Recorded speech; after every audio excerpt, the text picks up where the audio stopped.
1971 విముక్తి పోరాటం తర్వాత మరోసారి బంగ్లాదేశ్లో నెలకొన్న పరిస్థితులు భారత్కు అతిపెద్ద వ్యూహాత్మక సవాల్గా మారాయని విదేశాంగ వ్యవహారాలపై పార్లమెంటరీ కమిటీ తెలిపింది. 1971లో ఎదురైన సవాల్ జాతి మనుగడ, మానవతావాదం, దేశ ఆవిర్భావానికి సంబంధించి కాక ప్రస్తుత సవాల్ మరింత తీవ్రమైందని పేర్కొంది. తరాల మధ్య అంతరాయం, రాజకీయ వ్యవస్థలో మార్పు, భారత్ నుంచి బంగ్లా దూరమయ్యే వ్యూహాత్మక పునఃసమీకరణకు సంబంధించిందని పార్లమెంటరీ కమిటీ తెలిపింది. ప్రస్తుత పరిస్థితి అరాచకంగా మారే అవకాశం లేకున్నా భారత్ జాగ్రత్తగా ఉండాలని సూచించింది. కాంగ్రెస్ నేత శశి థరూర్ నేతృత్వంలో విదేశాంగ వ్యవహారాలపై పార్లమెంటరీ స్టాండింగ్ కమిటీ గురువారం పార్లమెంట్లో నివేదిక సమర్పించింది. భారత్ బంగ్లా సంబంధాలు సంక్లిష్టంగా ఉన్నాయని, అవి మరింత తీవ్రమవుతున్నాయని నివేదికలో పేర్కొంది.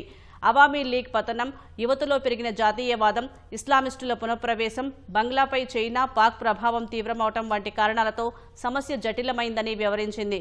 ఈ తరుణంలో భారత్ తన విధానాలు పునఃసమీకరించకపోతే ఢాకాలో వ్యూహాత్మక స్థానాన్ని కోల్పోయే ప్రమాదం ఉందని హెచ్చరించింది.